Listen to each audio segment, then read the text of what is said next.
programa de hoje vamos dar continuidade ao relato onde estamos vendo sobre o chamado que Deus faz a Francisco de Assis de um segmento radical ao Evangelho de Cristo, ou um chamado à vivência da radicalidade evangélica. Nós já vimos o texto da legenda dos três companheiros, que nos mostra o quanto Francisco, diligentemente, ao escutar a palavra de Deus, ele imediatamente obedece.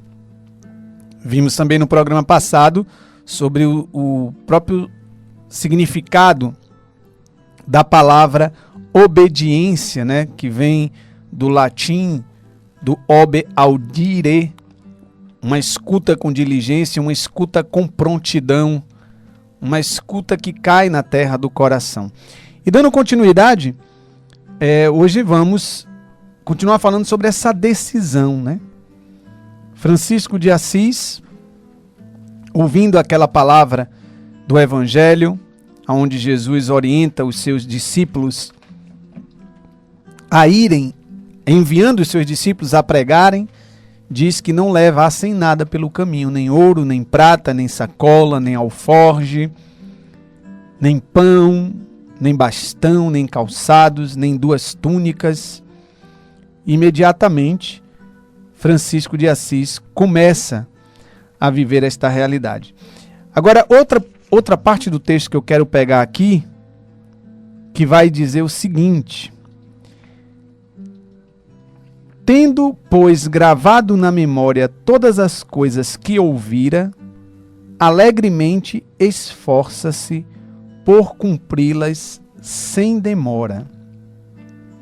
Então aqui tem um elemento muito importante nesta frase: ter gravado em sua memória. Francisco está na missa, como nós vimos.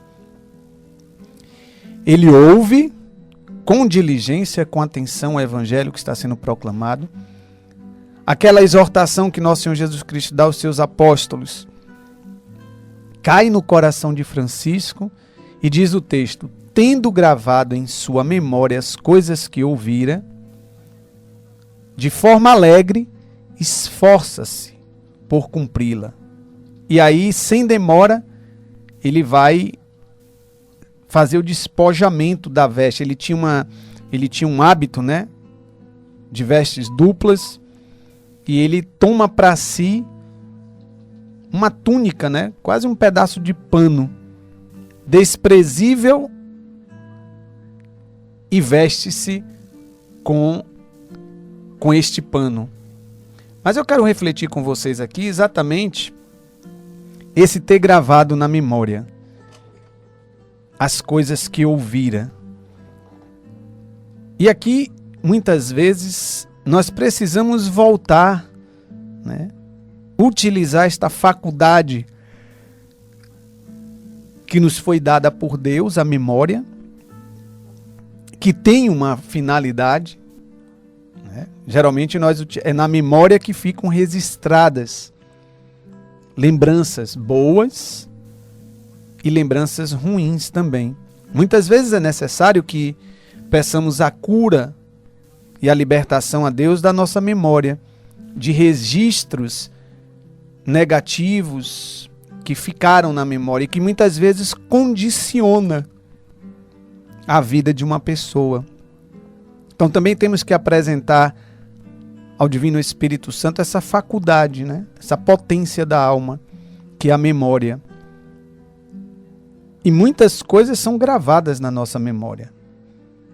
Mas ela não pode ser um mero reservatório de lembranças, né? Como uma espécie de armazém ou supermercado acerca do nosso passado, que de vez em quando a gente vai ali e traz à tona novamente algumas realidades.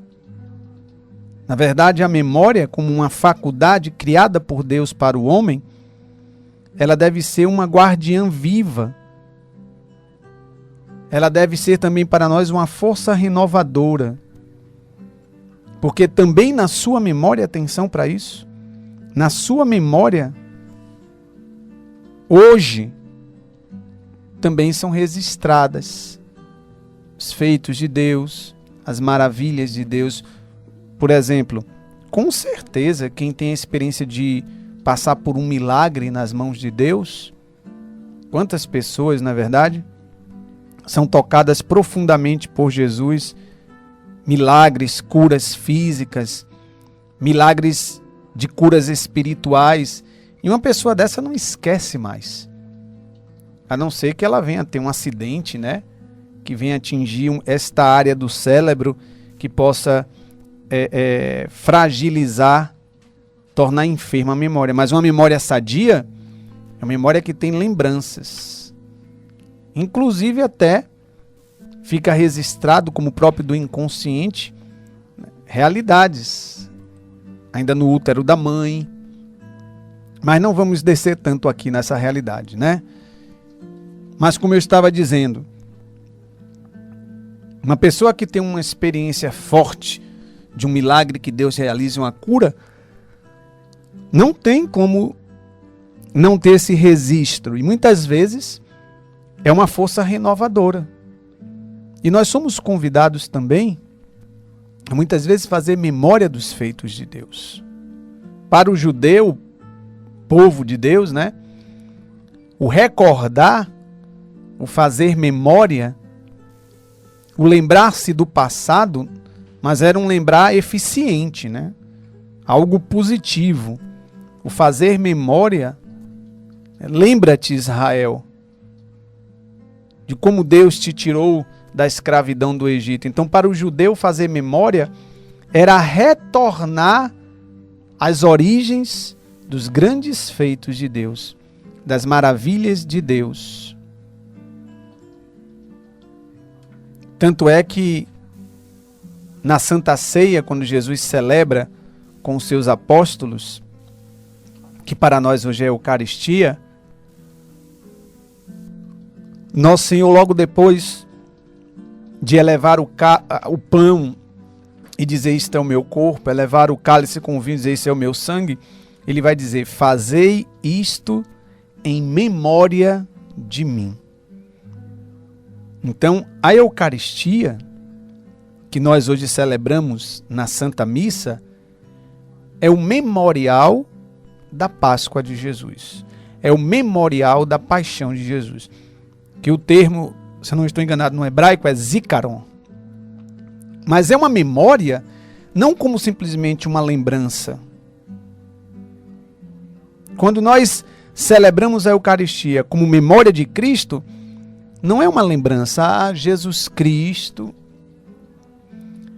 há mais de 2000 anos atrás, celebrou uma ceia. Não, ali nós estamos pelo poder do Espírito. Essa memória é uma memória atualizada.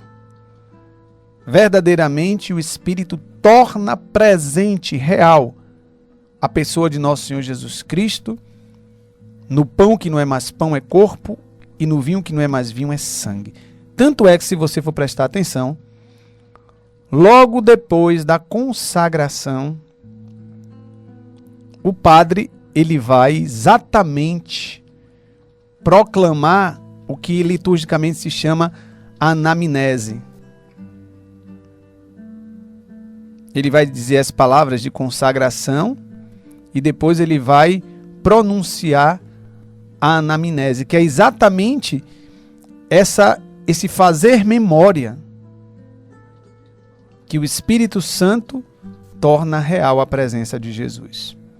E com isso eu quero lhe dizer que a sua memória hoje,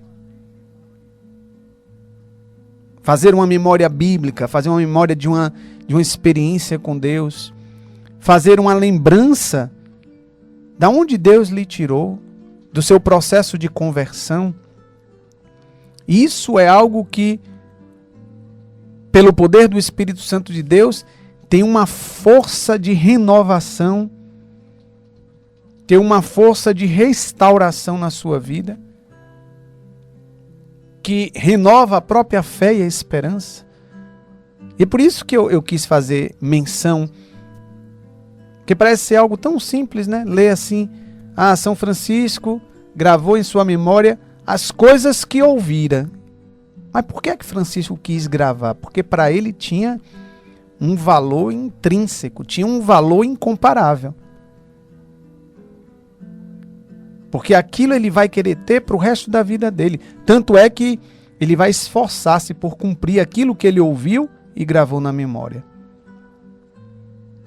É nesse sentido que nós devemos entender que também neste local, né, nesta potência da alma, na nossa memória, Deus também deixa registros do seu amor misericordioso, da sua ação. Eu não sei se você já teve essa experiência, mas se não, eu lhe convido você a ter essa experiência. Em oração, né? Em oração. E você parar e fazer lembrança, recordar. Mas entenda, não é uma recordação psicológica. Porque quando nós recordamos assim, por exemplo, quando eu faço memória de quando o meu primeiro filho nasceu, quando eu faço memória do meu casamento, quando eu faço memória da minha formatura, quando eu faço memória da minha consagração, ali eu posso estar fazendo uma recordação psicológica, utilizando a memória.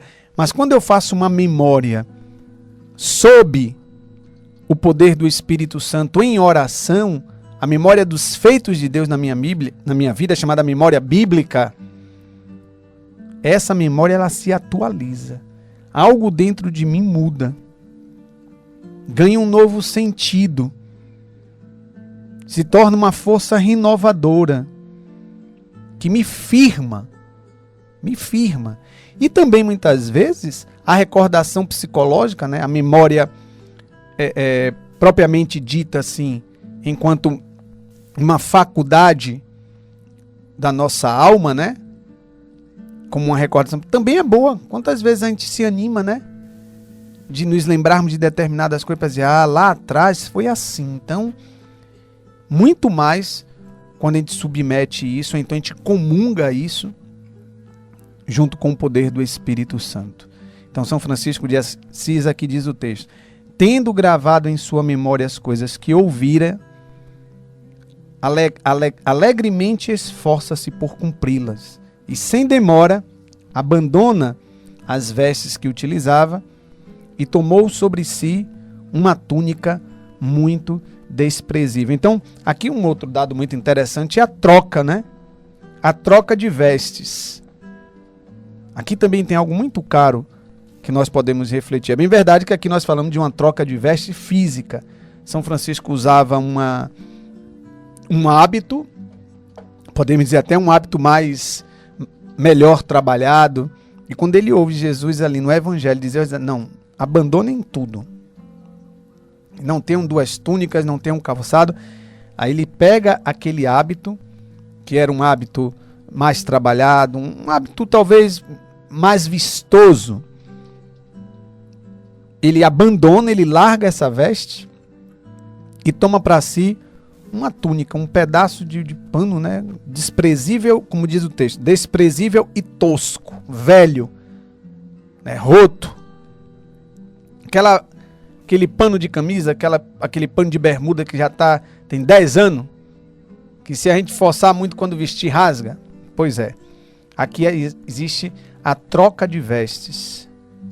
Claro, aqui está se falando do hábito, né? De uma roupa, de uma veste que São Francisco usava, destinava não somente a cobrir o seu corpo, né, mas como um sinal do seguimento a Deus.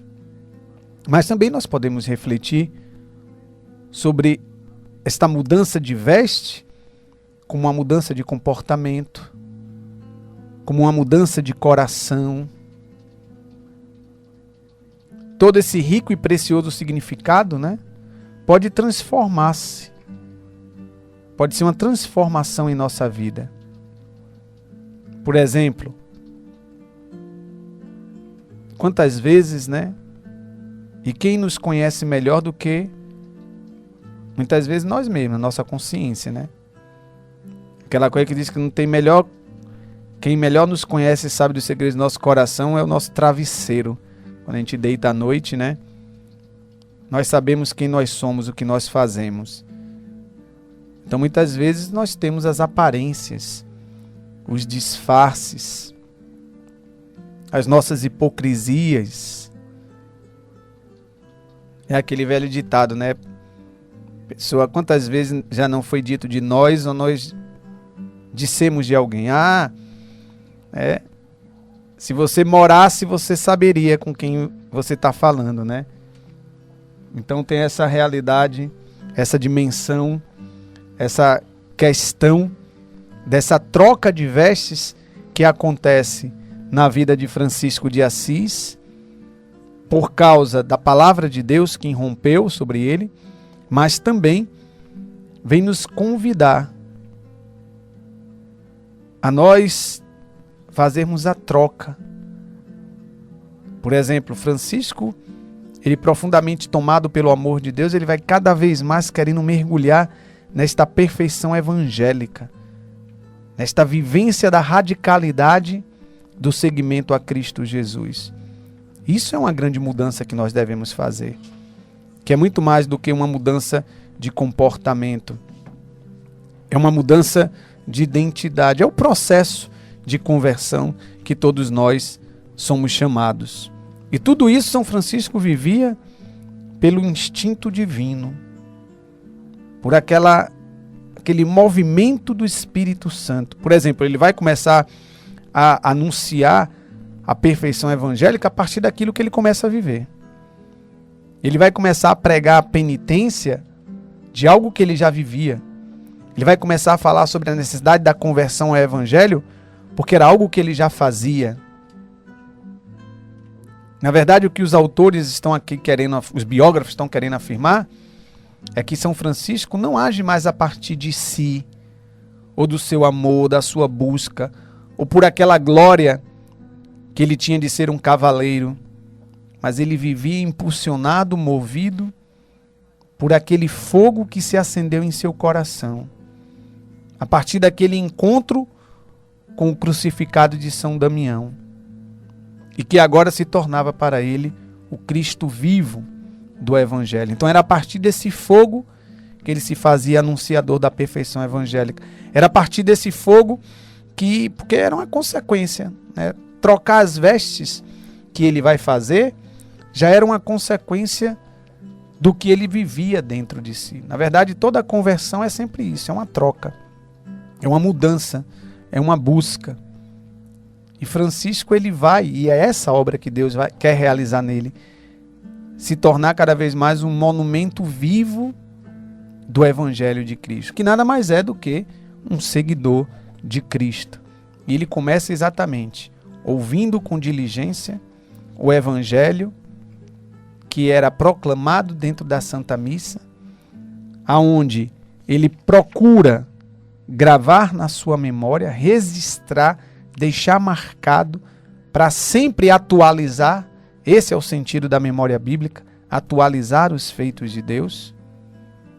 É isso que Nossa Senhora também vai fazer quando ela canta o seu Magnificat, né? O Senhor fez em mim maravilhas.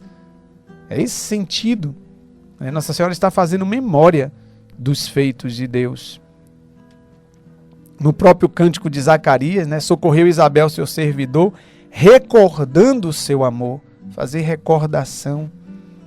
Então, São Francisco de Assis faz memória dos feitos de Deus. E sempre fazendo memória dos feitos de Deus, sempre fazendo memória do Evangelho que é Cristo, vai ser contínuo na vida de Francisco. Sempre está em processo de conversão. Não simplesmente trocar as vestes, mas cada vez mais trocar o coração de Francisco pelo coração de Jesus. Eu quero agora tratar com você de um tema que muitas vezes nós não gostamos muito de falar, né? Ou então pouco praticamos, porque é algo que vai permear, que permeou toda a vida de São Francisco de Assis. Logo depois que ele escuta esse evangelho, São Francisco de Assis, ele vai ser uma pessoa devotada à penitência. Ele já fazia, ele vai se tornar mais devotado à penitência. E hoje nós não gostamos muito de falar em penitência, muito menos de fazer sacrifícios. Mas é algo próprio da vida cristã. E foi algo tão forte na vida de São Francisco, foi uma primazia tão forte que no início, da caminhada daqueles primeiros que começaram a seguir Francisco, eles se autodenominavam os penitentes de Assis. Ou então eram chamados irmãos e irmãs da penitência de São Francisco. E isso se deve ao fato de muitas vezes São Francisco ter vivido radicais e extremas penitências, principalmente as interiores e, como consequência, as penitências exteriores. Eu gostaria de tratar um pouquinho sobre isso. O falar em penitência, o falar em sacrifício. E muitas vezes, nós restringimos meramente a sacrifícios e atos exteriores, aqueles fortemente marcados, muitas vezes por uma realidade ascética, moralista, de perda, e não fazemos ligação com alegria. Porque São Francisco não fazia uma penitência que o acabrunhava. Ele não vivia penitências que o levavam a ser um homem entristecido, um homem enfadonhado. Muito pelo contrário. São Francisco conjugava, comungava a sua vida penitente com a alegria do chamado que Cristo fez a ele. Comungava a sua vida penitente com o encontro e a experiência com Jesus. Comungava a sua vida penitente com a missão que Jesus, através do seu evangelho, tinha confiado a Francisco. É como diz o Papa Francisco, O Papa Francisco vai dizer que às vezes há cristãos que parecem ter escolhido viver uma quaresma sem Páscoa. É uma sabedoria muito peculiar do Papa Francisco, E não é nesse fato. E nós vemos na própria dinâmica salvífica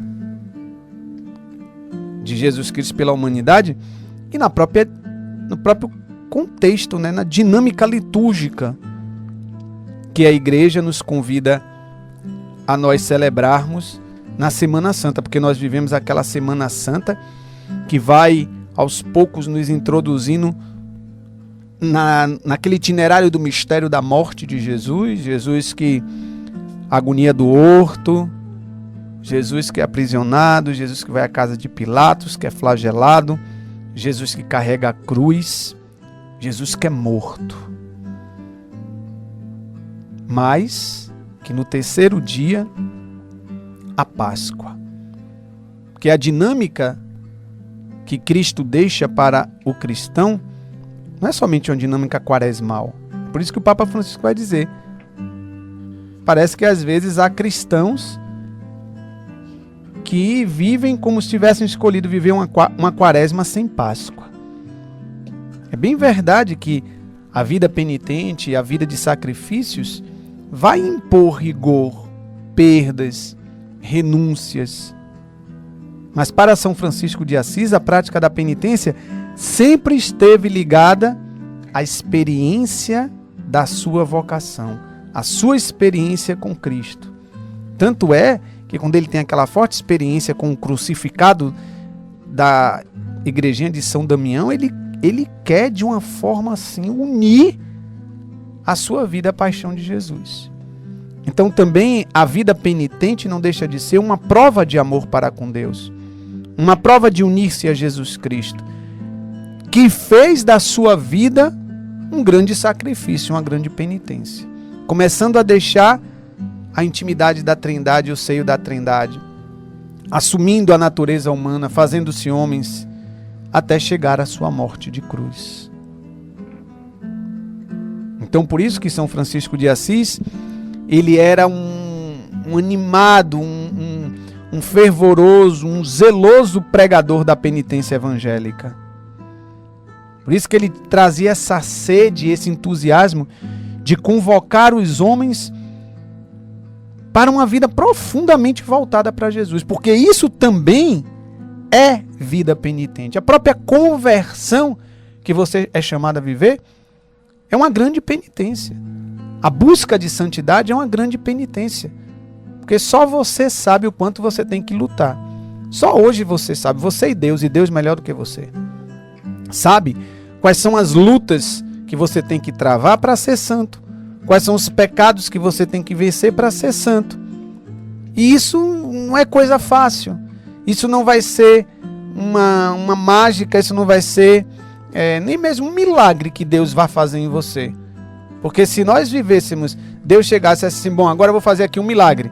Tudo aquilo que é difícil para você de ser santo, todos aqueles pecados que são difíceis de ser vencidos, eu vou fazer um milagre agora. Pronto. Transformei você. Não houve a sua vontade. Não houve o seu amor por Deus. Você viveu um milagre, né? Mas é possível que no seu dia a dia, no comum da sua natureza, você que corresponde à graça de Deus, se deixe santificar por Deus. Então, a própria vida de santidade, o próprio caminho de perfeição cristã, é um itinerário de grande penitência. Jesus vai dizer no Evangelho: o caminho da perfeição é o da porta estreita. E nem todo mundo passa. Aí você pode dizer assim, então de que é que adianta? De que é que adianta? Jesus está dizendo que nem todo mundo passa, mas Jesus está dizendo que nem todo mundo passa. É porque Jesus sabe que muitos vão desistir no meio do caminho. Não é porque é impossível passar, porque seria uma grande incoerência da parte do nosso Deus. Ele que nos dá a graça santificante. Ele que nos torna santos. Ele que nos quer santos. Ele que nos fez para ser santos. Mas quando Jesus diz, poucos passam, principalmente aqueles que afrouxam o coração, porque não é uma via fácil. Não é uma via fácil. O perdão, o perdoar uma ofensa é uma grande penitência. O silenciar diante de uma razão é uma grande penitência. Diante de algo que é injusto para com você e você silencia por amor a Deus e acata e acolhe, é uma penitência. Existem as penitências, o jejum, as mortes. Os santos faziam penitência. Santa Catarina de Sena se penitenciava com chicotes, com cilícios. Os pastorinhos de Fátima, Santa Jacinta, São Francisco Marto, Lúcia, se penitenciavam.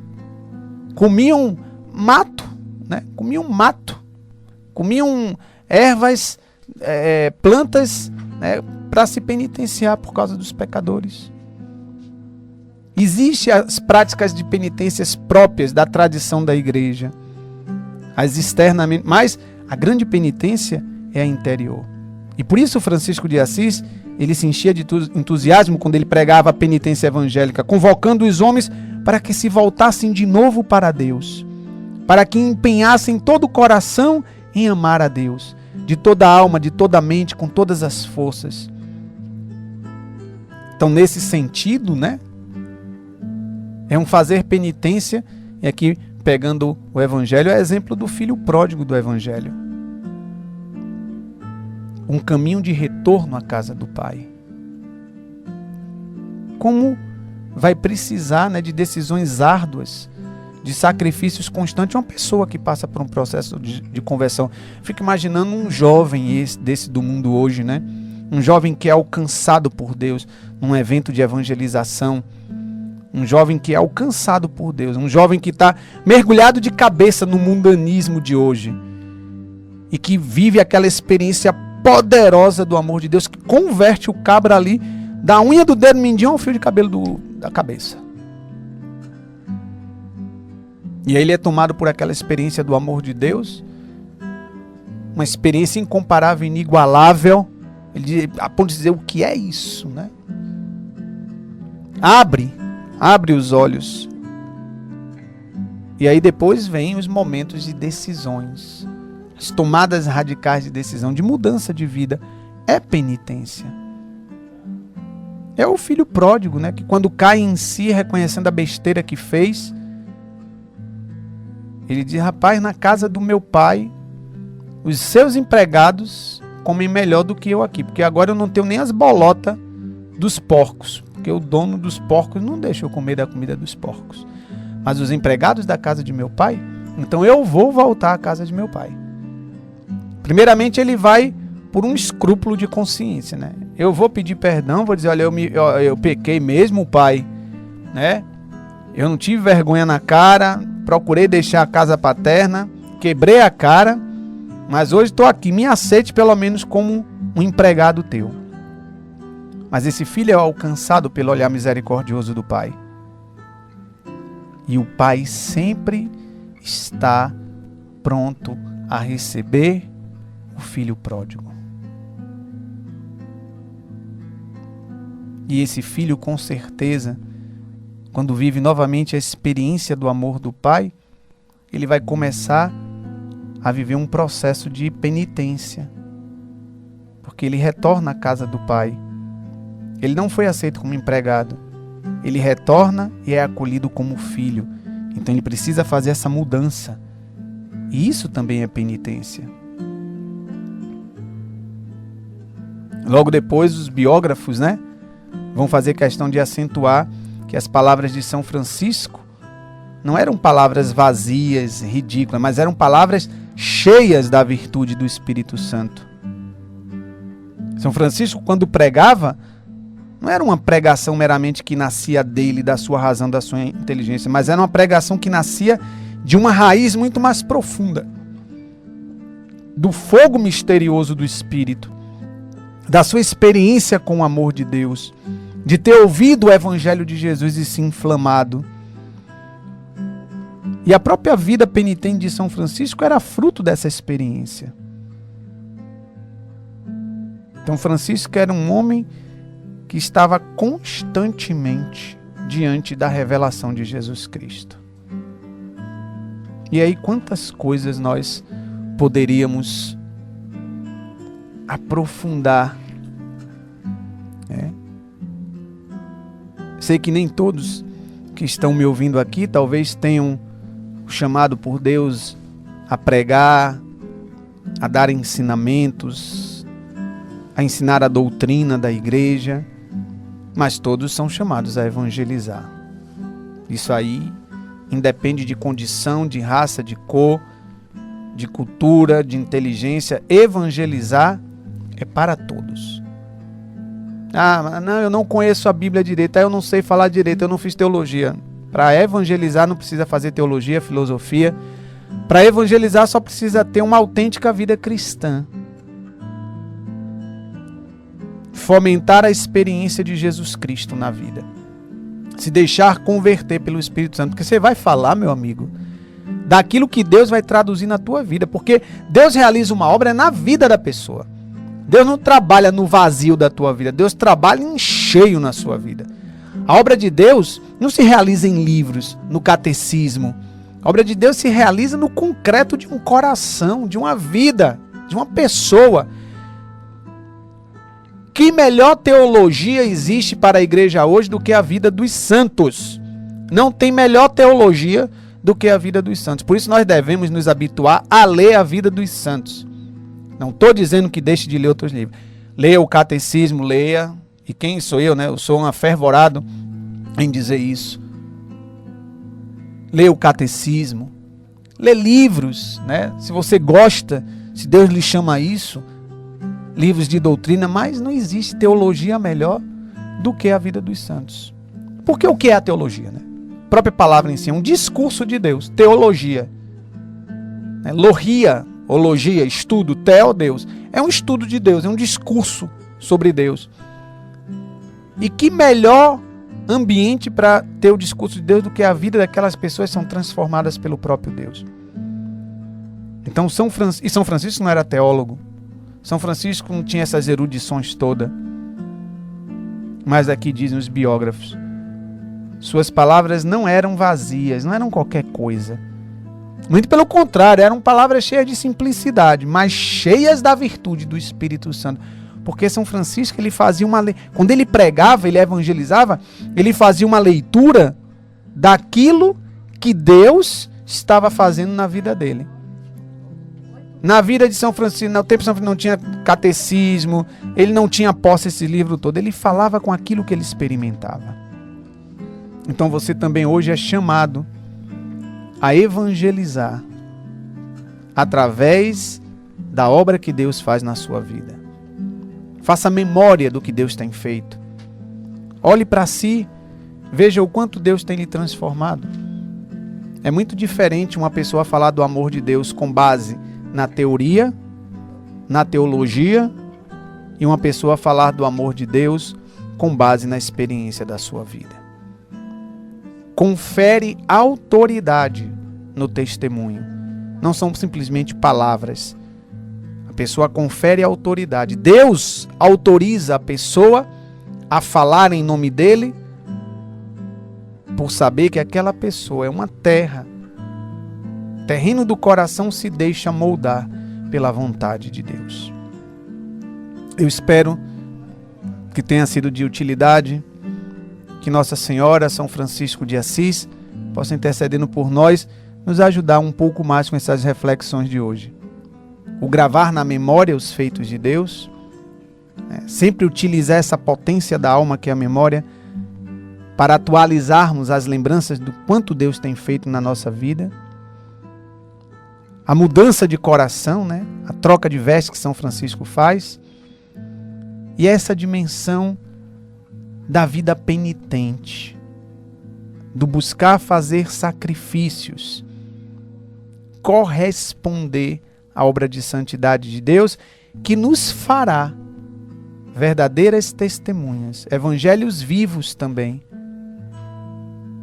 para que através da nossa evangelização, não somente das nossas palavras, mas também do seu sorriso, do seu olhar, do seu dançar, do seu sentar, do seu andar, respire Cristo. É como diz São Paulo: já não sou eu que vivo, é Cristo que vive em mim. Deus os abençoe e até o nosso próximo encontro.